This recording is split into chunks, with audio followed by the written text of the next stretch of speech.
Students, क्या आप जानते हैं कि ये आपके सामने जो है ये एक आर ग्लास रखा हुआ है जो कि टाइम को नापने के लिए एक डिवाइस हुआ करती थी। इसी तरीके से अब आप अपनी स्क्रीन के ऊपर देखो तो आपको ये जो चीज़ नज़र आ रही है, दरअसल ये पुराने ज़माने में इस्तेमाल होने वाले थर्मामीटर्स हैं। और अगर आप लोग इस डिवाइस की तरफ देखो तो आपने देखी होगी, यकीनन ऐसी डिवाइस स्पेशली हॉस्पिटल्स के अंदर इस्तेमाल होते हुए। तो ये डिवाइस भी दरअसल वोल्टेज की मेजरमेंट करती है इन जनरल। अगर आप तीनों जो मैंने आपको पिक्चर्स दिखाई हैं, अगर आप इनको ऑब्ज़र्व करो तो इनमें एक चीज़ कॉमन है कि ये तमाम की तमाम जो डिवाइसेस हैं वो एक्चुअली एक मेजरमेंट कर रही हैं। और आज का जो हमारा लेक्चर है वो मेजरमेंट टेक्निक्स के हवाले से कि कौन कौन सी फ़िज़िकल क्वांटिटीज़ को मेजर करने के लिए हम कौन सी टेक्निक को या कौन से इंस्ट्रूमेंट को इस्तेमाल करते हैं। तो हमने अपने कोर्स के अंदर जो मेजरमेंट समझनी है वो लेंथ की है, मास की है, टाइम की है, टेम्परेचर की है और इलेक्ट्रिकल क्वांटिटीज़। तो हमारा जो लेक्चर है उसके अंदर हम थोड़ा सा इंट्रोडक्शन लेंगे कि एक्चुअली कौन सी फ़िज़िकल क्वांटिटी को मेजर किया जा रहा है, और फिर डिस्कस करेंगे कि कौन सी मेजरमेंट टेक्निक या इंस्ट्रूमेंट को इस्तेमाल किया जाता है उस फिज़िकल क्वांटिटी को मेजर करने के लिए। स्टार्ट करते हैं विद लेंथ। अब अगर लेंथ को डिफ़ाइन करें, लंबाई को डिफ़ाइन करें कि लंबाई क्या है, लेंथ क्या है, तो आप जानते हैं एक्चुअली लेंथ जो है वो मेजर है डिस्टेंस का।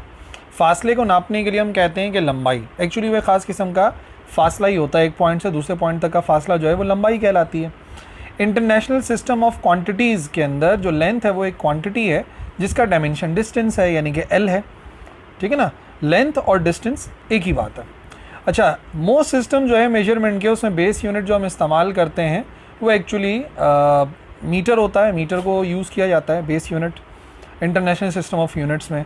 और बाकी जो सिस्टम्स हैं उसमें भी इससे मिलता जुलता, जैसे कि फिट को इस्तेमाल किया जाता है, इंचेस को इस्तेमाल किया जाता है, सेंटीमीटर्स को इस्तेमाल किया जाता है। तो बेसिकली अगर आपने लेंथ को मेजर करना है तो लेंथ दो पॉइंट्स के दरमियान का डिस्टेंस होता है। ठीक है, तो लेंथ को कैसे नापते हैं? तो लेंथ को नापने के लिए सबसे कॉमन जो चीज़ हम इस्तेमाल करते हैं वो होता है रूलर। क्या करते हैं, जिस चीज़ की लंबाई नापनी है उसके एक सिरे के ऊपर जो स्केल है, रूलर है, उसका ज़ीरो रखते हैं और फिर देखते हैं कि वो क्वांटिटी कहाँ तक जा रही है, या वो जो भी चीज़ है उसका फासला कहाँ तक जा रहा है। तो अगर 10 तक जाता है तो हम बोल देंगे 10 सेंटीमीटर है। 9.5 तक जा रहा है तो हम कह देंगे 9.5 सेंटीमीटर है। तो बेसिकली लेंथ को नापने के लिए सबसे ज़्यादा कॉमनली हम जो इस्तेमाल करते हैं वो रूलर या एक स्केल होता है। इसके अलावा अगर कोई छोटी चीज़ या कोई ऐसी लेंथ है जो कि बहुत ही ज़्यादा छोटी है, फॉर एग्ज़ाम्पल किसी स्फीयर का, किसी सिलेंडर का रेडियस, तो उसको नापने के लिए हम इस्तेमाल करते हैं calipers. Different types of calipers होते हैं। जैसे कि आपके सामने जो कैलिपर रखा है वो वर्नियर कैलिपर्स है। आपको मालूम होगा कि जब हम प्रैक्टिकल्स के अंदर बहुत ही छोटा कोई डिस्टेंस मेजर करते हैं, लेंथ मेजर करते हैं, तो हम उसके लिए वर्नियर कैलिपर का इस्तेमाल करते हैं। वर्नियर कैलिपर के अंदर जो भी चीज़ होती है उसको ये दोनों जो जॉज़ हैं उनके दरमियान के अंदर अटकाया जाता है और फिर रीडिंग को नोट किया जाता है। वो एक पूरा प्रोसेस है जो कि अलग से वीडियोस के अंदर मैंने कवर किया हुआ है। बस यहाँ पर हमें जस्ट डिस्कस करना है कि लेंथ को किन किन टेक्निक से हम मेजर कर सकते हैं। मेजरिंग टेप है, बहुत ही कॉमन है। कंस्ट्रक्शन हो रहा होता है या कोई लकड़ी का काम वगैरह आप कराते हैं या नॉर्मली डिस्टेंस को नापना होता है तो इंच टेप या मेजरिंग टेप इस्तेमाल किया जाता है। कपड़ों की मेजरमेंट के लिए भी होता है। तो इंच टेप, मेजरिंग टेप एक कॉमन लेंथ को नापने के लिए इंस्ट्रूमेंट है। इसके अलावा अगर बहुत ही एक्यूरेट मेजरमेंट करनी है और एक डिफरेंट टेक्निक को इस्तेमाल करना है तो जो लेज़र रेंज फाइंडर होता है उसको भी इस्तेमाल किया जाता है। ये जो आप देख सकते हैं आर्मी पर्सन, ये एक्चुअली एक लेज़र रेंज फाइंडर के ज़रिए लेंथ को मेजर कर रहा है। और इसकी जो टेक्निक है बड़ी सिंपल सी है कि जो रेंज फाइंडर होता है यहाँ से लाइट को एमिट करता है, लाइट डिस्टेंस ट्रैवल करती है, किसी टारगेट से टकराती है और टकराने के बाद दोबारा से रेंज फाइंडर तक पहुँचती है। तो अब उस रेंज फाइंडर में यहाँ से लेके यहाँ तक जो लगा उसको हम बोलते हैं टाइम।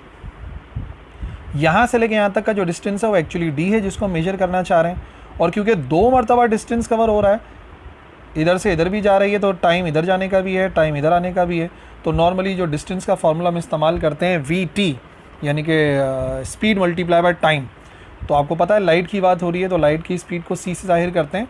तो जो टोटल डिस्टेंस लाइट ने कवर करा है उसको हाफ़ करना पड़ेगा क्योंकि लाइट जाती भी है आती भी है। तो बेसिकली एक ये मेजरिंग टेक्निक है जो कि इस्तेमाल की जाती है by laser range finder to measure the accurate distance. और ये कंस्ट्रक्शन के अंदर, आर्किटेक्चर के अंदर इस्तेमाल किया जाता है, जंगों के दौरान इस्तेमाल किया जाता है टू मेजर एक्यूरेट डिस्टेंस। इसके अलावा ओडोमीटर भी बहुत ही ज़्यादा कॉमन है। ओडोमीटर आप लोगों ने देखा होगा, गाड़ियों के जो स्पीडोमीटर होता है उसके अंदर लगा होता है। ये जो दरमियान में आपको लिखा हुआ नज़र आ रहा है, ये एक्चुअली डिस्टेंस ही है, ये लेंथ या डिस्टेंस को हम मेजर कर रहे हैं। क्या करना होता है, मिसाल के तौर पर जब हम ट्रैवल कर रहे हैं तो हम इसकी रीडिंग को ऑब्जर्व कर लेते हैं कि भाई इसकी रीडिंग कितनी है, और फिर जब फासला तय करने के बाद कहीं पर पहुँचते हैं तो फिर इसकी रीडिंग को नोट कर लेते हैं। और कितना फासला हमने तय करा, उसकी सिंपल सी टेक्निक ये है कि फाइनल डिस्टेंस, जो फाइनल रीडिंग होती है उसमें से इनिशियल रीडिंग को माइनस कर देते हैं। तो एक्चुअली ओडोमीटर के ज़रिए भी लंबाई को नाप लिया जाता है, जो कि आमतौर पे आपने देखा होगा कार में ट्रैवल करते हैं, बाइक पर ट्रैवल करते हैं तो हम फासले को with the help of odometer measure करते हैं। ये वो सारी टेक्निक्स थी जिनके ज़रिए हम लंबाई को अपने इर्द गिर्द डेली रूटीन के अंदर या फिज़िक्स के एक्सपेरिमेंट्स में मेजर करते हैं। ये ओडोमीटर की एक वर्किंग टेक्निक है कि किस तरीके से ये रोटेट हो रहे होते हैं, गियर्स जो है वो रोटेट होते हैं, शाफ्ट्स टर्न करते हैं और तब जाके ओडोमीटर के अंदर रीडिंग लिखी हुई नज़र आ जाती है। उसके बाद जो एक क्वांटिटी है जिसकी मेजरमेंट टेक्निक्स हमें देखनी है वो है मास। मास बहुत कॉमन है, फंडामेंटल क्वांटिटी है फिज़िक्स की और मोस्ट बेसिक प्रॉपर्टी है मैटर की। ठीक है, कैसे डिफाइन करते हैं मास को? Mass is the measure of amount of matter in a body. Simplest definition ये है कि किसी बॉडी के अंदर जो मैटर की मिकदार होती है उस अमाउंट को हम मास कहते हैं। मिसाल के तौर पे एक लकड़ी की अलमारी है तो उसमें कितनी लकड़ी इस्तेमाल हुई है वो उसका मास हो जाएगा। एक लोहे की चेयर है तो जितना उसमें लोहा इस्तेमाल हो रहा है वो उसका मास हो जाएगा। तो मास बेसिकली ये बताता है कि क्वांटिटी ऑफ मैटर कितना है किसी भी बॉडी के अंदर। और आप जानते हैं उसका जो SI यूनिट है वो किलोग्राम होता है। हालांकि हम ग्राम में भी नापते हैं, पाउंड्स में भी नापते हैं, लेकिन जो SI यूनिट है वो किलोग्राम है, जिसे हम एक्चुअली केजी से शो करते हैं। वैसे रिसेंटली मास को डिफ़ाइन करने का एक दूसरा तरीक़ेकार भी है। मास को एक्सपेरिमेंटली हम डिफ़ाइन कर सकते हैं मेजर ऑफ बॉडीज़ इनर्शिया। ये थोड़ी सी बेहतर डेफिनेशन है। किसी बॉडी का अगर आपने इनर्शिया मेजर करना है तो वो मास ही है बेसिकली। और मतलब क्या है इसका? मतलब ये है कि जो रेजिस्टेंस है to acceleration, mass actually resistance provide करता है, रोकता है एक्सेलरेशन प्रोड्यूस होने से। और एक्सेलरेशन का मतलब होता है change in velocity. When a net force is applied, जब एक नेट फोर्स अप्लाई होती है तो बॉडी में एक्सेलरेशन प्रोड्यूस होने की कोशिश करता है, लेकिन उसी एक्सेलरेशन की जो मुखालफत करती है, बेसिकली जो क्वांटिटी मुखालफत करती है, उसको हम मास कहते हैं। तो हम ये कह सकते हैं कि जो ऑब्जेक्ट का मास है वो डिटरमाइन करता है strength of gravitational attraction to other bodies. दूसरी बॉडीज़ के साथ जो उसकी ग्रेविटेशनल अट्रैक्शन है उसकी स्ट्रेंथ भी हम मास के ज़रिए मेजर कर सकते हैं। ठीक है, अब मास को नापने की कौन कौन सी टेक्निक्स इस्तेमाल की जाती हैं? सबसे कॉमन है बीम बैलेंस, जो कि आपने देखा होगा। इस तरीके से एक बीम होता है, ये एक बीम है, यहाँ से जो है वो इसको होल्ड किया जाता है, ऊपर से पकड़ा जाता है, कहीं से लटका देते हैं और फिर क्या करते हैं, दो पेन होते हैं, लेफ़्ट पेन होता है, राइट पेन होता है। एक तरफ जो है वो वज़न रख दिया जाता है और दूसरी तरफ जो है वो वज़न रख दिया जाता है जिसको हम नापना चाह रहे हैं, और दूसरे पेन के अंदर जो है हम वेट्स रखते हैं, जो मेजरिंग वेट्स होते हैं, जिस पे लिखा होता है कि आधा किलो का है, 1 पाव का है, 1 किलो का है। तो बीम बैलेंस आपने देखा होगा, कॉमनली दुकानों के अंदर इस्तेमाल होता है आजकल भी काफ़ी ज़्यादा, या ठेले पर अगर कोई जो है वो घूम रहा होता है शख्स, मेजर करता है, तो वो आमतौर पे बीम पॉइंटर का इस्तेमाल करता है, जिसे बीम बैलेंस भी कहते हैं। ठीक है जी। या इससे ज़्यादा बेहतर तरीके के साथ हम स्प्रिंग बैलेंस के ज़रिए भी मास को मेजर करते हैं। आमतौर पे आप बकरीद में देखें तो ये स्प्रिंग बैलेंस को इस्तेमाल किया जाता है गोश्त वगैरह को मास को मेजर करने के लिए, और वैसे भी इस्तेमाल कर सकते हैं हम स्प्रिंग बैलेंस को। और एक्चुअली अगर आपने सुना होगा तो स्प्रिंग बैलेंस का मेन काम जो होता है ना, वो वेट को मेजर करना होता है, but it can also be used to measure mass. ठीक है, एक्चुअल वेट को मेजर करता है पर मास भी मेजर हो सकता है। और आप अपने लैब्स वगैरह के अंदर देखें कॉलेज के, तो मास को मेजर करने के लिए फ़िज़िकल बैलेंस अवेलेबल होता है। ज़्यादा एक्यूरेट और ज़्यादा आपने जो है वो सेंसिटिव तरीके के साथ मेजरमेंट करनी है मास की, तो फ़िज़िकल बैलेंस इस्तेमाल होता है। काफ़ी ज़्यादा डेलिकेट तरीके के साथ हम जो है वो मेजर कर सकते हैं। और फिज़िकल बैलेंस आमतौर पे आप लैब्स वगैरह के अंदर देखेंगे, जो कि वुडन या ग्लास के बॉक्स के अंदर रखा हुआ होता है, ताकि एयर का भी इफ़ेक्ट मिनिमाइज़ हो सके। लेकिन इससे भी हम ये करते हैं कि इसमें एक पेन के अंदर जो है वो मेजरिंग वेट्स रखे जाते हैं और फिर दूसरे पेन के अंदर उस चीज़ को रखा जाता है जिसको मेजर करना है। तो फिज़िकल बैलेंस भी मास को मेजर करने के लिए इस्तेमाल करते हैं। इसके अलावा इलेक्ट्रॉनिक बैलेंस जो आजकल सबसे ज़्यादा कॉमन है, आपके सामने एक किचन बैलेंस की तस्वीर है। यहाँ पर क्या करते हैं कि ऑन करते हैं, ऑन के बटन से फिर जो भी चीज़ है उसको इधर रखा जाता है और यहाँ पे डिजिट्स के अंदर लिखा हुआ आ जाता है कि इस चीज़ का मास कितना है। तो आमतौर पे फास्ट मेजरमेंट जो है वो इलेक्ट्रॉनिक बैलेंस के ज़रिए आजकल की जाती है। आप मुख्तलिफ शॉप्स भी देखेंगे तो बीम बैलेंस की बजाय जो है वो इलेक्ट्रॉनिक बैलेंसेस रखे हुए होते हैं जिससे हम मास को मेजर करते हैं। उसके बाद तीसरी क्वांटिटी जो हमें समझनी है वो है टाइम।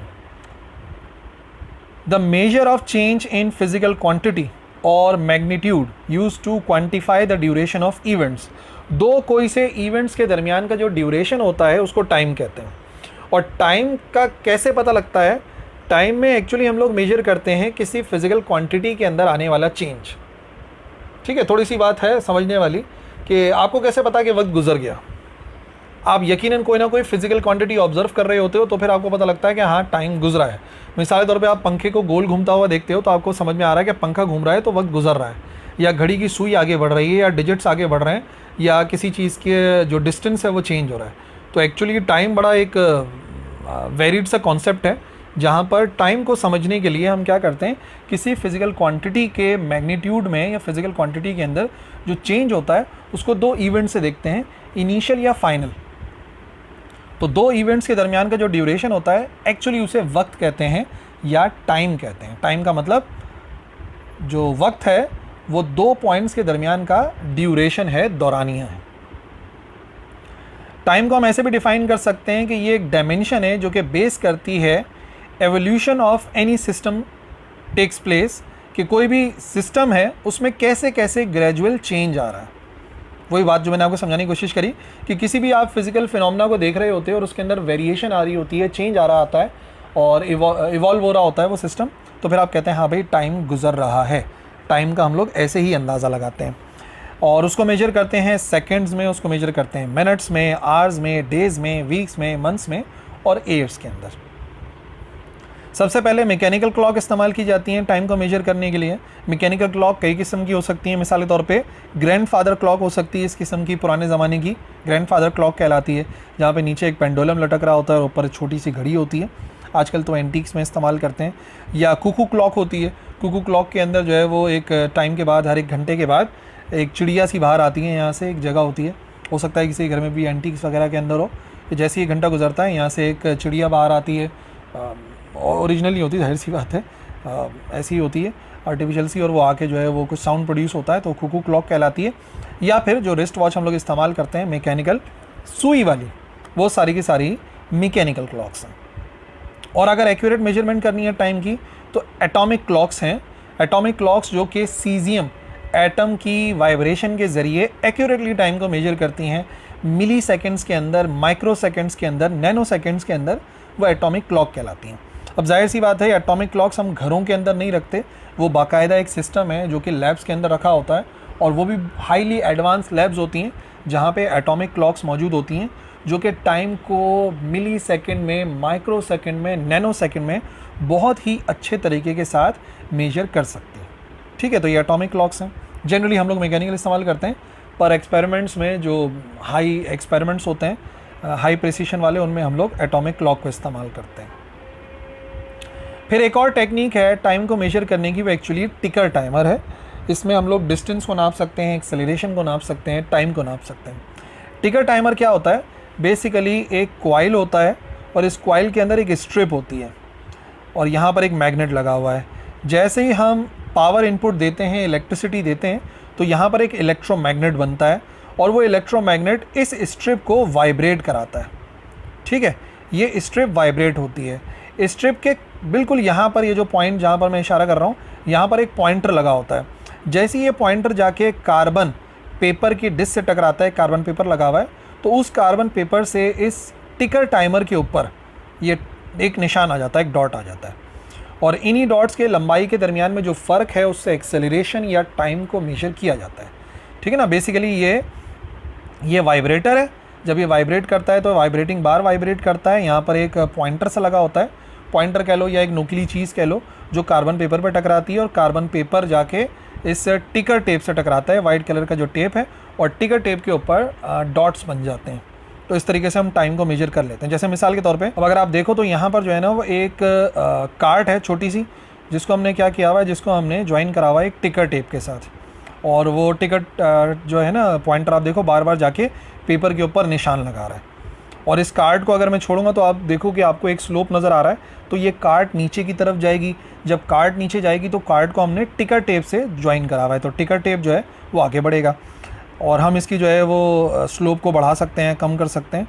तो स्लोप को बढ़ा देंगे, एक्सेलरेशन ज़्यादा हो जाएगी, तेज़ी से कार्ड नीचे आएगा। स्लोप को कम कर देंगे तो आहिस्ता से नीचे आएगा।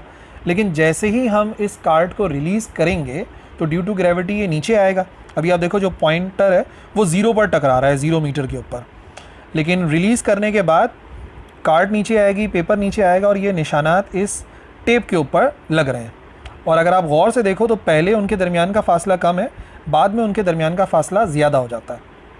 फिर वही बात है, इनके दरमियान का फ़ासला अगर हम लोग मेजर कर लें with the help of scale, तो फिर क्या होगा, स्केल से मेजर करने के बाद हमने लेंथ को मेजर कर लिया, ठीक है, एक्सेलरेशन हमें मालूम है तो टाइम को कैलकुलेट कर सकते हैं, या अगर टाइम को हम नोट कर लें तो हम एक्सेलरेशन को मेजर कर सकते हैं। तो बेसिकली टिकर टाइमर एक्सेलरेशन या टाइम को मेजर करने के लिए एक बहुत ही अच्छी डिवाइस है जो कि लैब्स में इस्तेमाल होती है। इसके बाद बारी आती है टेम्परेचर की। टेम्परेचर को भी हमने समझना है। टेम्परेचर मेजर होता है हॉटनेस और कोल्डनेस का, ठीक है, जो कि जिसके कुछ स्केल्स होते हैं, केल्विन होता है, सेल्सियस होता है, फ़ारेनहाइट होता है। हम लोग बेसिकली टेम्परेचर को सेकेंड ईयर में जाके मेनली डिस्कस करते हैं, बल्कि मैट्रिक में भी थोड़ा बहुत आप लोगों ने पढ़ा होगा। अच्छा, और बेसिकली टेम्परेचर इंडिकेट करता है कि हीट एनर्जी कहाँ से कहाँ ट्रैवल कर रही है। एक्चुअली वो हॉट बॉडी से कोल्डर बॉडी की तरफ ट्रैवल करती है, हायर टेम्परेचर से लोअर टेम्परेचर की तरफ ट्रैवल करती है। तो एक्चुअली हमें ये तो पता लग जाता है ना कि कौन सा हायर टेम्परेचर है और कौन सी बॉडी लोअर टेम्परेचर पर है।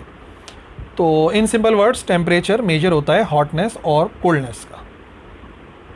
थर्मामीटर्स हैं टेम्परेचर को मेजर करने के लिए, जो कि मुख्तलिफ टेक्निक्स को इस्तेमाल करते हैं। अगर आप यहाँ पे देखेंगे तो ग्लास एंड मरकरी थर्मामीटर आपको नज़र आ रहा है। ये ग्लास और मरकरी थर्मामीटर जो है ना, यहाँ पे बल्ब में मरकरी भरी हुई होती है। हम जब आमतौर पे लैब्स उसमें इस्तेमाल होता है क्लिनिकल मेथड्स में। तो जैसे यहाँ से हीट मिलती है इसे, अगर पेशेंट अपने माउथ के अंदर रखता है तो नतीजे में मरकरी एक्सपेंड होता है और ये ऊपर की तरफ चला जाता है, जिससे हम टेम्परेचर को मेजर करते हैं, ठीक है। और ये डिजिटल है, ये 4 हेड थर्मामीटर है, बिना टच किए जो है वो सिर्फ 4 हेड के करीब लेकर आते हैं। तो यहाँ पर जो है वो लिखा हुआ नज़र आ जाता है। कोरोना के दिनों में बहुत कॉमन था इसका इस्तेमाल, आज भी इस्तेमाल होता है। ये पेसिफायर है, आमतौर पे जो बहुत ही छोटे बच्चे होते हैं उनको ये निप्पल के तौर पे जो है वो उनके माउथ में लगा देते हैं तो उनका टेम्परेचर पता लग जाता है। ये इलेक्ट्रॉनिक एयर थर्मामीटर है, ये हिस्सा जो है वो कान में रखते हैं और फिर जो है वो टेम्परेचर मेजर कर लेते हैं। और इसी तरीके से स्ट्रिप इस्तेमाल होता है। आमतौर पे अगर थर्मामीटर यूज़ करना डिफ़िकल्ट हो रहा है तो सिर्फ ये स्ट्रिप रख देते हैं और स्ट्रिप में आमतौर पे जो भी टेम्परेचर हो रहा होता है ना, वाला जो पोर्शन होता है वो थोड़ा सा लाइटन अप हो जाता है, वहाँ पे हल्की सी लाइट नज़र आना शुरू हो जाती है due to change in temperature.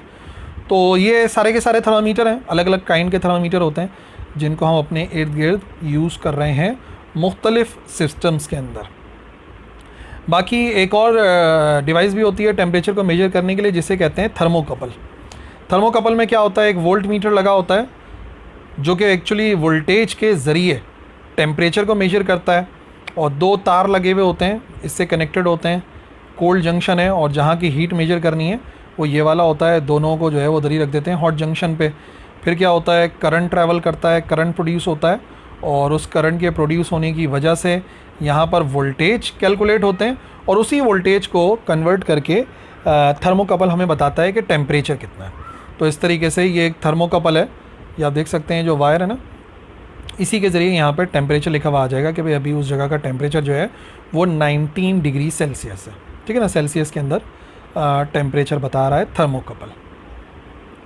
आखिर में मैंने आपको बताया था कि हमने इलेक्ट्रिकल क्वांटिटीज़ के बारे में भी स्टडी करना है कि उनको कैसे मेजर किया जाता है। इलेक्ट्रिकल क्वांटिटीज़ करंट हो सकता है, वोल्टेज हो सकता है, रेजिस्टेंस हो सकती है, ये सब हम लोग डिस्कस करके आ चुके हैं क्लास 10th के अंदर। बट यहाँ पर उसका एक रिव्यू करना है कि कौन कौन सी इंस्ट्रूमेंट यूज़ किए जाते हैं। एम मीटर इस्तेमाल किया जाता है करंट को मेजर करने के लिए। जब भी हमें करंट मेजर करना है तो हम एम मीटर को सीरीज़ में लगा देते हैं। इस बैटरी से निकलने वाला करंट फाइंड करना है या इस लोड से गुजरने वाला करंट मालूम करना है तो दोनों के साथ सीरीज़ में एम मीटर को लगाते हैं, और एम मीटर इस शक्ल का होता है, ए लिखा हुआ होता है उसमें, और करंट को हम मेजर कर लेते हैं। या वोल्ट मीटर को इस्तेमाल किया जाता है, जिस भी चीज़ के का हमें वोल्टेज मेजर करना है उसके पैरेलल वोल्ट मीटर को जोड़ते हैं तो वोल्टेज पता लग जाता है। वोल्ट मीटर की पहचान ये है कि वी लिखा हुआ होता है। ओम मीटर भी होता है रेजिस्टेंस को मेजर करने के लिए, जहाँ कहीं पे भी हमें रेजिस्टेंस को मेजर करना है कि दो पॉइंट्स के दरमियान में कितनी रेजिस्टेंस है, जैसे कि पॉइंट ए और बी के दरमियान में हमने RX रेजिस्टेंस लगाई है, तो इसके भी दो टर्मिनल होते हैं जिसकी रेजिस्टेंस मेजर करनी है, वहाँ पे इसके दोनों टर्मिनल जोड़ देते हैं। और ओम मीटर की पहचान यहाँ पर एक ओमेगा का सिंबल बना होता है जो कि ओम्स को रिप्रेजेंट करता है, ठीक है। और इन सारी ही क्वांटिटीज़ के लिए हम कैथोड रे ऑसिलोस्कोप का भी इस्तेमाल करते हैं। कैथोड रे ऑसिलोस्कोप एक इंस्ट्रूमेंट होता है जो कि बेसिकली आप लोगों ने हॉस्पिटल्स के अंदर देखा होगा, कॉमनली इस्तेमाल होता है इस तरीके से, उसके अंदर वेव फॉर्म हो रही होती है। लेकिन एक्चुअली ये जो कैथोड रे ऑसिलोस्कोप है बहुत सारी क्वांटिटीज़ को मेजर करता है, टाइम को, फ्रीक्वेंसी को, पर उसी के साथ साथ ये वोल्टेज को भी मेजर करता है। आमतौर पे हमें वोल्टेज का अंदाज़ा हो जाता है एक कैथोड रे ऑसिलोस्कोप के ज़रिए। वेव बन रही होती है और वो वेव कितना ऊपर या कितना नीचे जा रही है उससे हमें पता लग जाता है कि वोल्टेज कितना है, ठीक है जी। सो ये हमारी मेजरमेंट टेक्निक्स के लिए लेंथ को हमने सीखा, मास को सीखा कि मास को कैसे मेजर करते हैं, टाइम को, टेम्परेचर को और इलेक्ट्रिकल क्वांटिटीज़ को। आई होप आज का लेक्चर आपको समझ में आ गया होगा। किसी भी कन्फ्यूजन की सूरत में आप कमेंट सेक्शन के अंदर लिखें, इंशाल्लाह ज़रूर रिप्लाई करेंगे। That's all for this video. अल्लाह हाफिज़।